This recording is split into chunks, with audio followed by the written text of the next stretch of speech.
Besimtarët musliman në rajonin Jugor festojnë sot si në mbar botën islame festën e Kurban Bajramit. Në qytetin e Gurt, kremtimi i kësaj dite i mblodhi ata në Pallatin e Sportit, ku në orën 6:45 nisi falja e namazit, organizuar nga Myftynia e Gjirokastrës. Në emër të saj përcolli mesazhin dhe thirrjen për më shumë paqe dhe mirëkuptim drejtuesi Aurel Senja.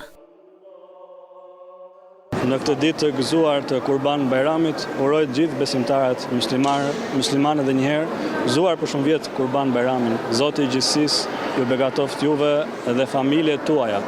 Kjo është një ditë e shënuar për gjithë besimtarët musliman anë kënd botës, ditë e cila simbolizon sakrificën, përkushtimin, sinqeritetin ndaj Zotit madhëruar, por gjithashtu është dhe një ditë solidariteti, për kujdesje, për njerëzit në nevojë, për shtresat në nevojë. Kjo ditë Bajrami i bashkon besimtarët musliman me njëri tjetrin, duke futur gëzim në familjet e tyre, por gjithashtu duke i rikujtuar ata që të përhapin sa më shumë paqe, të përhapin sa më shumë mirësi dhe dashuri me njëri tjetrin, sepse dita e Bajramit nuk ka kuptim nëse kemi zënka, kemi hatërmbetje, nuk i lëm këto pas, nuk e falim njëri tjetrin dhe nuk e duam njëri tjetrin për hir të Zotit.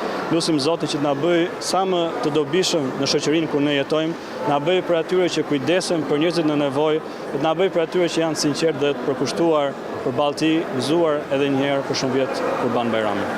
Pas faljes së namazit, besimtarët uruan njëri tjetrin, por zgjodhen të përcjellin urimet dhe mesazhet edhe përmes mikrofonit të RTS. I urojmë të gjithë gëzuar Kurban Bajramin. Kjo është një fest e sakrificës, për ultësisë e të bërit një sakrificë shumë të madhe për Allahun e madhëruar. Është një fest dhe një sakrificë për të gjithë të varfrit, për të gjithë ata që kanë sot nevojë. Profeti Muhammed sallallahu alaihi wasallam ka thënë që kush bën kurban, le ta ndaj atë në 3 pjesë dhe 2/3 e tij le t'i ndaj te të afërmit, te komshinjt, të njerëzit nevojtar dhe 1/3 e tij le ta mbaj për vete që të festojnë në këtë ditë. Dhe kjo jo pa qëllim quhet edhe fest, sepse me këtë festojnë edhe të gjithë ata që s'kan mundësi. Gëzuar Kurban Bajramin. Të ketë një botë me paqe dhe me dashuri. Gëzuar Kurban Bajramin për të gjithë muslimanët në përbot.